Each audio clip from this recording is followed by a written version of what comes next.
Bienvenue dans ce nouvel épisode de Ça déborde, le podcast Nature Peinture qui t'aide à faire autrement, à devenir ta priorité et à prendre soin de toi sans culpabiliser. Je m'appelle Lucille, je suis psychopraticienne et ici je te parle de mon parcours, mes galères, mes réussites, mes coups de cœur, mes coups de gueule aussi et les clés qui m'ont aidé à avancer et que j'ai à cœur de partager avec toi. Pour que tu apprennes à mieux te connaître, à dépasser tes peurs et tes doutes, pour laisser enfin déborder pleinement qui tu es. Alors installe-toi confortablement et c'est parti. Bonne écoute! Et coucou! Aujourd'hui, j'ai envie de te parler de mon sujet de prédilection. Si tu me connais ou si tu me suis sur Instagram depuis un moment, tu sais qu'il y a un sujet récurrent, euh, un, un cheval de bataille pour moi qui sont les évidences. Les évidences, pour moi, souvent je le dis, je suis une chasseuse d'évidences. Pourquoi? Parce que, de mon point de vue, les évidences sont vraiment une source d'incompréhension, de rancœur, de tension. Euh, Pourquoi? Parce qu'en fait, tout simplement, ce qui est évident pour soi n'est pas évident pour les autres. Et ça, c'est quelque chose qui est pas si facile à comprendre. Pourquoi? Parce que finalement, notre cerveau fonctionne euh, avec ce qu'il a à l'intérieur, comme un ordinateur par exemple avec certains logiciels. Donc ton cerveau, il s'est tourné avec ces logiciels à lui. Donc finalement, il y a des choses qui vont être très évidentes pour toi parce que tu as le logiciel intégré. Et donc pour toi, ça demande presque pas d'effort. C'est assez évident que, je sais pas, une photo peut être retouchée si tu avais un ordinateur avec du logiciel Photoshop. Sauf que quelqu'un qui aurait un logiciel de traitement de texte va recevoir une image, exactement la même image, mais lui, il va avoir envie de l'intégrer dans un texte, de peut-être faire un texte par rapport à cette image, à ce que ça lui aura évoqué, etc. Quand l'autre n'aura pas un seul mot qui va lui venir par rapport à la photo, mais qui va avoir envie, lui, pour le coup, de venir améliorer la photo, changer l'éclairage, etc. Et dans les deux cas, c'est hyper évident pour les deux. Et si on n'arrive pas à comprendre que ce qui est évident pour soi n'est pas évident pour l'autre, ça peut être une source de tension. Parce que quand c'est trop évident, le gros problème, c'est qu'on ne met pas de mots dessus. Les mots, c'est vraiment la clé de tout. Et finalement, quand c'est trop évident et qu'on met pas de mots, on croit que ça crève les yeux, en fait, alors que pas forcément. Il y a une phrase comme ça que j'aime beaucoup qui dit: «Quand on croit être transparent alors qu'on est opaque, on prend l'aveuglement de l'autre pour un manque d'intérêt, voire pour une volonté de nuire». Donc en fait, c'est vraiment cette idée que si ça te crève les yeux à toi, ça crève pas forcément les yeux de l'autre en face. Donc il y a deux effets pervers, je trouve, dans cette histoire d'évidence. C'est qu'il y a le côté, c'est évident, donc je le dis pas, et donc ça vient créer en fait des choses négatives, de la tension, de la rancœur, l'impression de ne pas être compris, que tout le monde s'en fout, que personne n'a envie de faire d'efforts pour soi, etc. Il y a aussi un autre côté des évidences qui est tout aussi problématique, hein. C'est que les choses qu'on fait trop facilement, qui sont trop évidentes pour nous, on en oublie la valeur que ça a. Et donc finalement, là où on a des grandes, grandes clés, des grandes capacités, des grandes forces, on va pas forcément le voir. Alors que c'est comme le nez au milieu de la figure, je l'ai déjà dit dans un épisode, c'est vraiment ton nez à toi, il est au milieu de ta figure, tout le monde le voit, tu es le seul à pas le voir. Et ben, il y a un peu ça avec les choses qu'on fait extrêmement naturellement. Parce que justement, c'est trop évident et qu'il n'y a jamais eu de mots de poser dessus. C'est hyper important et c'est aussi à ça que sert le fait d'apprendre à se connaître. Quand on apprend à se connaître, on finit par comprendre qu'on fonctionne de telle manière et que finalement ça a absolument rien d'universel. Et donc on apprend petit à petit à voir la valeur de ces choses qui nous paraissent si évidentes, tellement évidentes que si nous on sait le faire, et en général dans ce nous, il y a tout l'amour de soi et toute l'estime qu'on se porte. C'est évidemment hyper ironique, parce qu'en général on n'est pas hyper bien dans ses pompes et on n'a pas une super estime de soi-même. On est même le juge le plus implacable de soi-même et bien souvent le bourreau le plus violent de soi à soi. On se rate pas, hein, on se pardonne rien. Puis comme on est 100% du temps avec soi-même, on peut faire une comptabilité d'absolument tout ce qu'on a fait, qu'on juge pas bien, pas à la hauteur, là où on a été nul, où on aurait dû faire autrement, etc. Nous, on a cette comptabilité-là parce qu'on est 100% du temps avec nous et on imagine que tout le monde sait ça. que tout le monde voit ça et que potentiellement tout le monde est d'accord avec nous sur le fait qu'on n'a pas beaucoup de valeur. Donc quand on a comme ça une manière de se voir hyper négative, qu'est-ce qui se passe? C'est que s'il y a quelque chose qu'on fait très facilement, qui va être très naturel finalement, ben ça va pas avoir de valeur. Si c'est si naturel, si moi je peux le faire et que ça me coûte rien, franchement tout le monde peut le faire. Et du coup, quand la personne en face ne va pas agir de la même manière que soi, vu que nous on peut le faire et que ça nous coûte quand même pas grand chose, ça veut dire que l'autre ça lui coûte rien non plus, et que du coup forcément, comme ça demande pas d'effort à l'autre non plus, bah, ça veut juste dire qu'il n'a pas envie de le faire pour nous, qu'il s'en fout, etc., etc. Alors que c'est pas du tout vrai. Il y a vraiment beaucoup d'incompréhensions qui peuvent venir avec les évidences, tout simplement parce que, comme je le disais, les évidences, il n'y a pas de mots qui sont posés dessus. Et pour moi, je l'ai déjà dit, la clé ultime, c'est la communication. C'est le fait de mettre des mots. Mais la vraie communication, hein. La communication où on ose dire absolument tout ce qui nous passe par la tête ou ce qui se joue pour nous, sans avoir peur de la réaction de l'autre. Et ça, c'est pas si simple. Je pense que je ferai un épisode à part entière sur ce sujet de la vraie communication finalement. Qu'est-ce que j'entends par vraie communication? Donc l'idée là, c'est de comprendre que, en gros, garde dans un coin de ta tête que plus ça te semble évident à toi, plus je te conseille de le dire, en fait.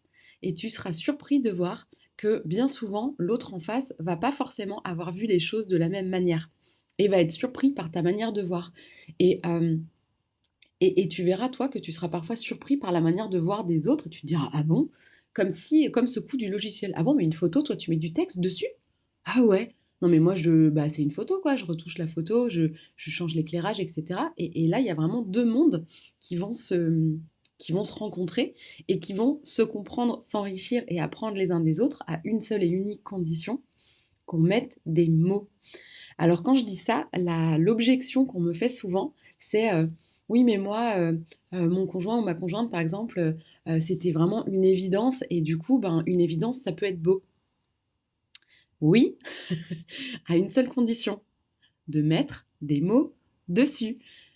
S'il y a une belle histoire d'amour qui a découlé d'une rencontre qui a sonné comme une évidence et que personne n'a rien dit parce que c'était tellement évident, c'est tellement évident ce que je suis en train de ressentir pour l'autre, que l'autre s'en rend forcément compte et donc on va rien dire et personne va faire le premier pas, je t'assure que ton évidence, si belle soit-elle en potentiel, ne va jamais déboucher sur rien du tout. Donc bien sûr qu'il y a des évidences qui sont positives. Alors après, des formations professionnelles, casquette thérapeutique oblige. J'ai une tendance, moi, à plutôt aller voir les ombres et donc à parler plutôt du côté négatif et de ce que peut apporter de négatif bah, le sujet que je traite, et là, en l'occurrence, les évidences. Mais bien sûr qu'il y a des belles choses avec les évidences. Et ce qui est évident pour soi, finalement, c'est beau, c'est notre richesse. Mais c'est beau seulement si on arrive à s'en rendre compte et qu'on est capable de lui donner de la valeur.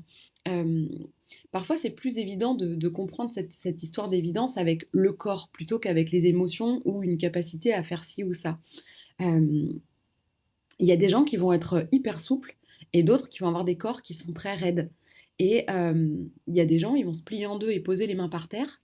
Mais alors, mais sans s'être jamais entraîné pour faire ça, sans que ça pose le moindre souci, sans que ça tire dans aucun muscle, aucun ligament, rien du tout, juste poser les mains par terre. Ah ouais, hop, les mains par terre.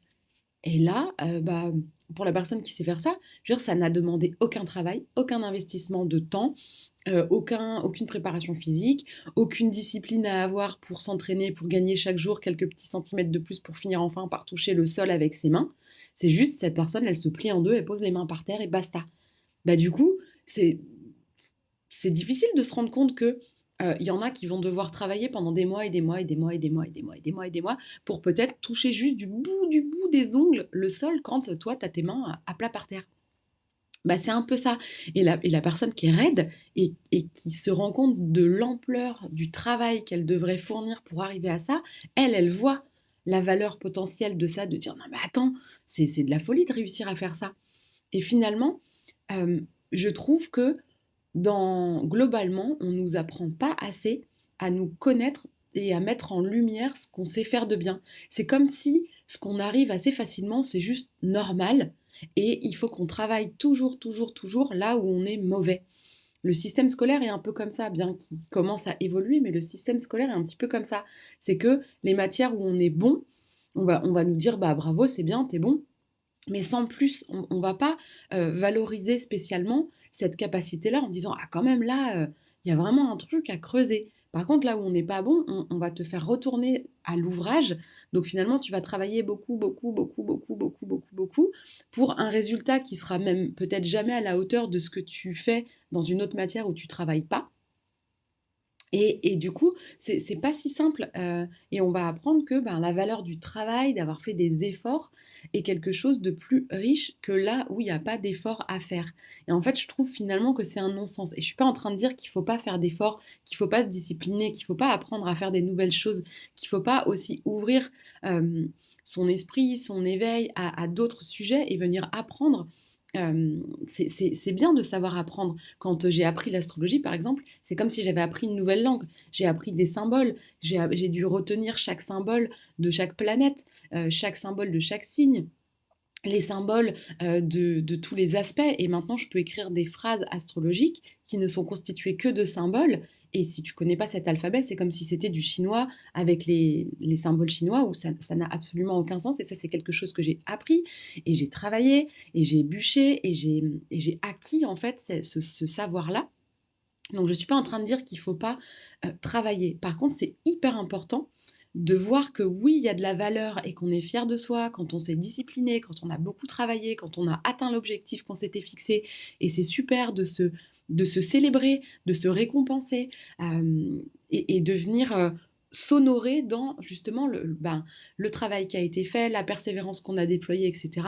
Moi, je trouve que c'est quelque chose que je conseille beaucoup aux gens de se célébrer. Ça peut être vraiment des petites choses de s'acheter des fleurs, de se faire un petit cadeau, de s'offrir un truc qui nous fait envie, ou juste d'aller s'acheter une bouteille de bulles ou de bon vin et de trinquer parce qu'on est fier de soi ou peut-être juste d'avoir un carnet où on note un peu toutes ces choses qu'on réussit et dont on est fier pour aussi avoir une trace du chemin parcouru. Ça peut être des choses qui impliquent pas forcément d'argent, mais juste un peu ce côté de marquer le coup ou je sais pas, d'allumer une bougie, de regarder cette flamme et de vraiment mettre toute son intention dans l'idée de dire waouh, ben je suis fier de moi et c'est hyper important de se valoriser.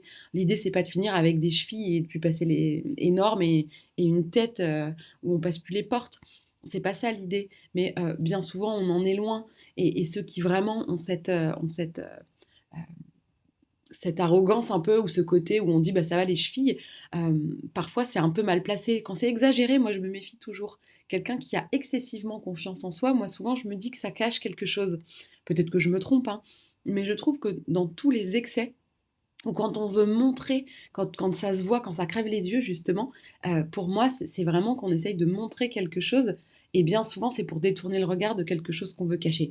Après, voilà, moi, c'est ma manière de voir. Peut-être encore une déformation de mon œil thérapeutique qui aime bien aller voir en dessous ce qui se joue et qui a du mal à se cantonner au juste de dire, OK, qu'est-ce qui se cache là-dessous? Parce que je trouve ça intéressant. Mais bon, je suis pas en train de décortiquer tout le temps non plus, mais encore que. C'est vraiment un mode automatique de me dire waouh, qu'est-ce qui se passe dessous? Mais je vais pas me prendre la tête jusqu'à avoir la réponse. En tout cas, il y a vraiment, c'est important aussi de se célébrer parce que bien souvent, on est plutôt à se taper dessus qu'à se faire des caresses. Donc, vous avez de la marge avant d'avoir des chevilles énormes et de plus toucher le sol tellement vous allez être fier de vous parce que c'est pas ça qui va se passer. Donc l'idée, c'est d'apprendre à voir que oui, là où il y a du travail, il y a de la valeur, mais là où c'est évident, là où c'est fluide, là où c'est naturel, en fait, ça a aussi énormément de valeur. Et imagine quand tu pars d'un endroit où c'est fluide, où il y a déjà une prédisposition, une facilité d'accès à quelque chose, si tu mettais la même quantité de travail là où tu es déjà bon par rapport à là où tu es pas bon quand tu commences à travailler, imagine 2 minutes le niveau que tu pourrais atteindre. Je dis souvent que si chacun de nous, si on faisait un métier euh, qui consiste à faire ce qu'on aime faire, ce qu'on sait faire, ce qu'on fait même par plaisir, euh, et qu'on travaillait pour s'améliorer en partant d'un endroit où on est bon et où ça nous plaît, mais on serait tous tellement, tellement, tellement performants et tellement généreux dans notre manière de travailler et d'avoir une grande capacité à transmettre aux autres parce qu'on transmettrait là où on est le meilleur et on donnerait le meilleur à l'autre. Et ça nous nourrirait. C'est-à-dire qu'au lieu d'avoir cette notion de travail qui est difficile, il y a toute une étymologie dans le mot travail qui est hyper dure en fait. Le travail, ça vient de tripalium, et tripalium, c'est un instrument de torture. Donc il y a vraiment quelque chose de... il y a vraiment une notion énergétique dans le mot travail de pénibilité. Et on nous apprend énormément la valeur du travail. Mais du coup, implicitement, ou parfois très explicitement d'ailleurs, on vient nous dire que si on en a chié, si on a galéré, si on a gagné ça à la sueur de notre front en travaillant comme un ouf, je sais pas combien d'heures par semaine et en galérant, là on peut être fier d'avoir gagné de l'argent. Mais il y a quand même un petit truc de hein, si t'as gagné de l'argent en faisant un truc qui te fait kiffer, en n'ayant même pas l'impression de bosser, et ce qui veut pas dire qu'on n'est pas en train de travailler et d'être sérieux en plus et d'être performant. Et ben c'est un peu suspect, genre moi je croyais que la vie c'était dur parce qu'il y a un peu ça. C'est un peu dans l'inconscient collectif, en tout cas en France, c'est sûrement très différent dans d'autres pays, mais il y a quelque chose en France de euh, quand même, il faut avoir, euh, il faut donner de sa personne. Et effectivement, si c'est trop fluide et que vraiment ça épanouit, c'est pas si bien vu que ça. Ça change beaucoup et tant mieux. Mais du coup, l'idée, c'est de venir apprendre à connaître vos évidences à vous et de pouvoir mettre des mots dessus, d'une pour vous nourrir vous de vos propres valeurs intérieures qui sont tellement évidentes que vous n'avez pas mis de mots dessus, que vous n'avez pas mis de conscience dessus et que vous n'allez même pas vous rendre compte de la valeur que ça a, et aussi pour vos évidences au lieu d'imaginer que c'est évident pour vous et d'attendre en fait que les autres en face réagissent en fonction de vos évidences à vous et que finalement la réaction attendue ne vient pas, ne croyez pas que l'autre fait exprès et qu'il a visiblement, décidément, pas du tout envie de s'intéresser à vous ou de vous venir en aide. Chacun, comme je disais tout à l'heure, voit le monde à travers son propre prisme. Je vais te donner un exemple. Imagine que toi, quand tu vas pas bien, euh, ce dont tu as besoin, c'est de parler d'autre chose. Parce que quand tu es seul avec toi-même, tu rumines ce problème en long, en large et en travers, tu t'en occupes, imaginons que tu t'en occupes, que tu en as conscience et que déjà ça te prend beaucoup la tête. Donc quand tu vois quelqu'un, un ami, des collègues, même si ces gens sentent que tu vas pas bien, toi, ce que t'aimerais, c'est euh, alors c'est pas pour nier hein, et mettre sous le tapis, mais juste que tu aurais besoin, ce qui te ferait vraiment du bien, c'est, imaginons, qu'on te parle d'autre chose ou que les autres parlent d'eux et racontent autre chose pour te faire sortir en fait de cette machine qui tourne en boucle dans ta tête et toi tu aurais vraiment envie, ça te ferait vraiment du bien qu'on te parle d'autre chose, qu'on te sourie, qu'on te parle normalement. Plutôt que d'être là, oh ma pauvre chérie, ça se voit que tu vas pas bien. Donc, si toi tu vois les choses comme ça, quand tu vas voir quelqu'un qui ne va pas bien, bah pour toi c'est tellement évident que c'est ça qu'il faut faire parce que c'est toi, c'est ce dont tu aurais besoin. Et ben tu vas, ça revient pas à éviter le sujet, mais tu vas offrir à l'autre ce que toi tu aurais besoin qu'on t'offre. Donc tu vas essayer de lui changer les idées, peut-être essayer de faire sourire cette personne, de vraiment d'attirer son attention à autre chose, de lui proposer peut-être d'aller se balader pour se changer les idées, etc. Et si la personne, c'est pas du tout ce dont elle a besoin, tu vas pas comprendre. Peut-être qu'elle te remercie pas ou qu'elle finisse par te dire mais arrête, et ça peut devenir un conflit parce que on pourrait potentiellement avoir le reproche d'avoir offert ce que nous, très sincèrement, on imaginait que l'autre avait besoin en fait de recevoir. Et là, de dire bah ça va, je fais enfin c'est bon, j'ai fait tout ça pour toi, tu vas quand même pas me le reprocher. Bah si, en fait, potentiellement, puisque si la personne, ça lui convient pas du tout cette manière de faire, alors c'est 50-50 toujours, hein. Donc ça lui appartient aussi de dire, de dire, écoute, je vais pas bien, j'ai pas la force de rigoler, j'ai pas envie de parler d'autre chose, donc voilà, j'ai pas envie de me changer les idées. Et à l'inverse, on va retourner complètement le problème, enfin la problématique. À l'inverse, si toi, quand tu vas pas bien et que ça se voit sur ton visage, T'aimerais vraiment que les gens viennent te voir en disant: «Waouh, j'ai remarqué que t'avais pas l'air d'aller bien, est-ce que tu veux qu'on en parle? Tu sais, moi, je serai toujours là pour t'écouter. Si j'ai en gros, je mon épaule est toujours là pour que tu pleures dessus, et bah, voilà, si tu veux en parler, moi, je suis prête à voilà, à venir écouter ce que tu as besoin et cetera». Donc si c'est ça que tu as besoin, c'est ça que tu vas offrir à l'autre.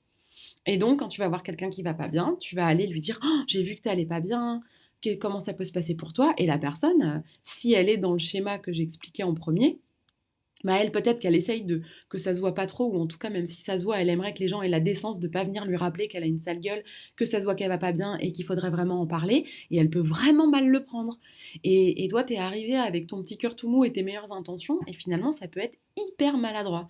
Donc, c'est vraiment important de comprendre que notre manière de voir le monde, finalement, ne parle que de nous. Et que, les besoins qui sont les nôtres, ce qui est évident pour nous, il faut à un moment donné le poser. Et quand je commence à dire ça aux gens, la résistance à laquelle que ça vient faire naître, c'est ouais, enfin bon, en gros, c'est quand même évident que j'ai besoin de ci ou ça. À force, les gens, ils devraient me connaître. Je veux dire, à un moment donné, moi, je fais tout le temps attention à eux. Je sais qu'un tel, il aime bien ci, un tel, il aime pas ça. Je fais attention à tout le monde, etc. À un moment donné, personne fait attention à moi. Donc je ne vais pas en plus venir quémander et me rabaisser à venir expliquer ce dont j'ai besoin. Et je sens beaucoup de virulence dans les propos des gens quand ils se retrouvent avec cette résistance-là qui se serre, parce que il y a quelque chose euh, de honteux et de rabaissant et d'humiliant à venir dire: tiens, je me sens pas bien, j'aurais besoin de ça, ou de juste dire: bah tiens, moi je vois pas les choses comme ça, et de poser son besoin, en fait, de venir dire: bah tiens, tu sais, moi, quand je suis comme ça, j'aurais besoin de ça. C'est vraiment, c'est comme un affront. Je vois bien que pour beaucoup, c'est un affront de se dire: non, mais attends, je vais pas en plus aller faire l'aumône, s'il te plaît, est-ce que tu peux faire ça pour moi? Mais c'est pas du tout rabaissant, en fait. À un moment donné, quand on veut quelque chose, quand on a besoin de quelque chose, il faut le poser. Alors, c'est pas une garantie qu'on va obtenir ce dont on a besoin. Et je veux dire, on n'est pas un enfant qui est en train de faire un putain de caprice pour exiger de l'autre ce dont on a besoin. C'est pas ça l'idée, hein. C'est juste de pouvoir poser son besoin, son contexte, ce qui est en train de se passer pour soi, etc. Pour pouvoir que l'autre nous comprenne. Et si l'autre nous comprend, il est plus à même de nous offrir dans sa capacité à lui ce dont on aurait besoin. Je vais te donner un petit exemple. Dans le dernier travail salarié que j'ai fait, l'entreprise, j'ai vraiment, j'en ai parlé un petit peu dans les tout premiers épisodes où j'ai raconté mon parcours. Euh, je suis arrivée après tout un tas d'expériences dans un mood où j'avais décidé que de toute façon j'avais pas envie d'être là, et que donc j'allais poser tout sur la table, puisque de toute façon j'avais pas envie d'être là. Donc si le risque c'était de partir, j'avais aucun problème avec ça. Donc j'ai tout posé. Et finalement j'avais une responsable de plateau, quoi, d'équipe, qui a été extraordinaire pour moi. C'est elle qui a fini par me faire réaliser qu'en fait, j'étais pas bien chez eux, parce qu'en fait, j'étais juste pas dans le bon métier. C'est elle qui m'a poussé à faire un bilan de compétences. C'est elle qui m'a aidé à faire les démarches pour débloquer mon CPF, etc. C'est elle qui m'a aidé à partir quand j'ai fini mon bilan de compétences, et que j'ai su et que j'ai compris que ma place était, entre autres, derrière ce micro. Alors, je n'avais pas imaginé que je serais derrière un micro, mais en gros, à faire de l'accompagnement thérapeutique. Et tout ça, elle me l'a apporté. Pourquoi? Et parce que j'ai posé tous mes états d'âme, comment je me sentais, etc. Et les autres, finalement, de mon équipe, euh, avaient parfois des ressentiments envers cette personne, et disaient d'elle qu'elle n'était pas à l'écoute, qu'elle était fermée, qu'elle répondait pas aux besoins, qu'elle faisait genre qu'elle était hyper présente pour tout le monde, mais que c'était pas vrai, que c'était du vent, et qu'en fait c'était insupportable. Mais en fait, moi, je les entendais se plaindre, râler, dire: moi je suis pas d'accord avec cette manière-là de faire, et moi je comprends pas ce truc-là, et ça me saoule, et puis moi j'aurais besoin que ça se passe comme ci pour moi, puis de toute façon tout le monde s'en fout, et puis c'est pas comme ça que ça se passe. Et ça râlait, et ça râlait, et ça râlait, chacun sur son petit truc. Moi je râlais autant que les autres, hein, sauf que moi mes râlages, j'allais les râler aussi auprès de ma responsable, parce qu'on avait des points hebdomadaires. Toutes les semaines, on avait la possibilité, l'opportunité d'être en tête à tête avec notre chef d'équipe, pour avoir justement ces discussions-là de comment ça se passe pour toi, de quoi tu as besoin, est-ce que tu as besoin d'être formé sur un sujet parce que tu te sens pas à l'aise, est-ce que tu as besoin de parler de quelque chose qui te tracasse, est-ce que tu as des doutes, est-ce que tu as besoin d'être rassuré, est-ce que tu as besoin d'un coup de pied au cul. Et en fait, il y avait vraiment une grande ouverture, mise à disposition. Mais ça peut pas être à sens unique. Et à un moment donné, si tu arrives en croisant les bras, avec un air pincé, en disant c'est quand même évident que le langage du corps dit que si j'ai les bras croisés, c'est que je suis pas contente et c'est à elle de creuser, je vais quand même pas me rabaisser à lui dire ce qui se passe parce que quand même elle passe sur le plateau toute la journée et qu'il y a un moment donné, c'est évident qu'il y a des tensions entre ci, ça. Putain, faut arrêter avec ça. Mais genre, faut arrêter avec ça. Parce que du coup, en y allant, les bras croisés, la bouche fermée et en exigeant que l'autre devine de quoi on a besoin et que si l'autre ne nous propose pas la solution qui nous convient tout en ayant refusé catégoriquement de s'abaisser à la poser, bah, il y a un moment donné, ça marche pas en fait. Et tout le monde m'a dit, ah mais toi, t'as de la chance, ça se passe pas pareil avec toi. J'ai dit, mais c'est pas une histoire de chance, hein. On est en train toutes de parler de la même personne. Elle fait pas un cas particulier pour moi, elle me traite pas différemment de vous en fait. C'est moi qui ne me comporte pas pareil avec elle par rapport à vous. C'est que l'ouverture qu'elle dit avoir, elle l'a vraiment. La preuve, regardez tout ce qu'elle fait pour moi, regardez comme elle est à l'écoute. Mais elle est à l'écoute. Et donc, ce qui était si évident aux yeux de mes collègues qu'elle ne voulait même pas s'abaisser à prononcer, finalement, la responsable, elle n'en avait pas forcément connaissance. Et moi, en fait, j'ai tout dit. J'ai pleuré dans son bureau, je lui ai dit que j'avais des doutes, que c'était compliqué, que c'était machin. Et finalement, elle m'a vachement écoutée, on a beaucoup discuté. Et c'est à force de discuter avec elle que j'en suis arrivée à remettre en question toute ma vie, à le faire avec, du coup, quelqu'un qui me soutenait et qui m'épaulait. Et ça a tout changé.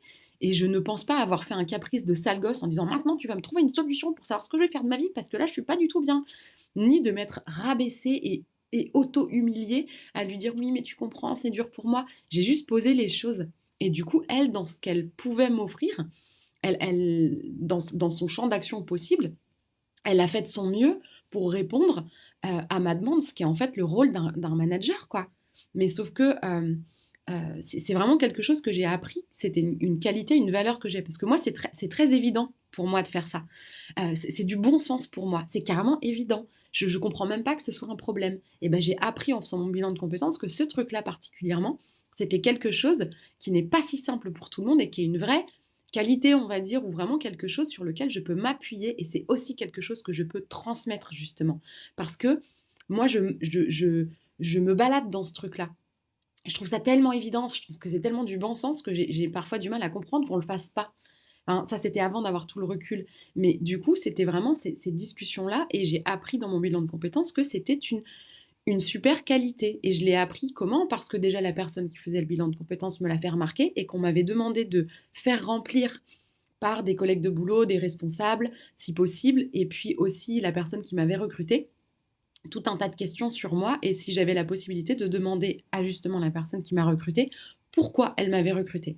Et en fait, elle m'a dit parce que tu as été tellement transparente, alors pas transparente dans le côté péjoratif, mais j'ai tellement mis carte sur table, j'ai tellement posé mon jeu sur la table que finalement, elle avait tout le loisir de sentir à qui elle avait affaire, de voir si ça pouvait coller ou pas.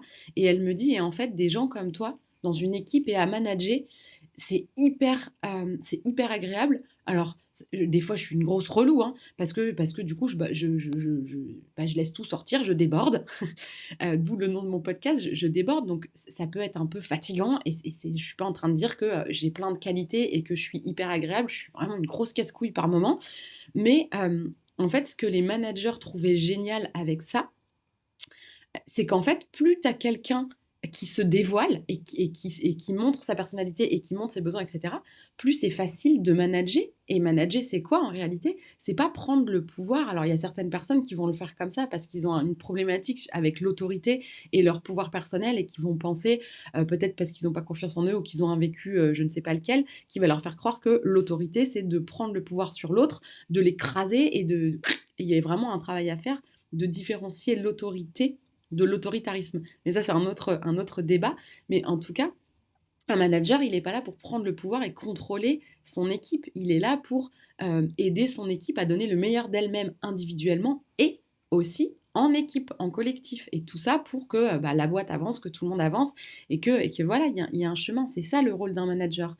Mais si tu caches ton jeu et que tu demandes à ton manager de lire à travers les cartes que tu caches, il y a un moment donné, c'est trop facile de venir prendre mal en disant c'est que de la faute de l'autre. Parce que là, pour le coup, c'est un comportement plaintif et pas justifié en fait finalement. C'est 50-50, c'est-à-dire que parfois il y a des managers qui vont vraiment pas être ouverts à ça. Tu auras beau poser tout ce que tu veux, ils t'écouteront pas. Bah, peut-être que c'est pas un endroit où c'est bien pour toi de travailler, ou peut-être que c'est pas le bon manager pour toi. Et ça arrive. C'est pas une garantie d'obtenir. Mais je t'assure que plus tu vas mettre des mots sur ce qui te semble évident, plus ça va fluidifier à la fois tes relations aux autres et aussi ta relation à toi-même et ton estime de soi, de toi. Donc, garde ça bien en tête. Plus c'est évident, plus il faut que tu mettes des mots dessus. Je te souhaite une belle journée, médite bien sur cette petite phrase et je te dis à la semaine prochaine. Si cet épisode t'a plu, tu peux laisser un commentaire, noter avec tout plein d'étoiles ou encore t'abonner pour ne pas rater les prochains. Tu peux aussi partager cet épisode pour que d'autres personnes osent laisser déborder qui elles sont vraiment. Et si tu veux en savoir plus sur ma manière de travailler, mes outils et les accompagnements que je propose, rendez-vous sur ma page Instagram L'Oreille et la Plume ou sur mon site internet. Merci beaucoup de ton écoute et de ton soutien. Passe une belle journée ou une belle soirée et on se retrouve bientôt.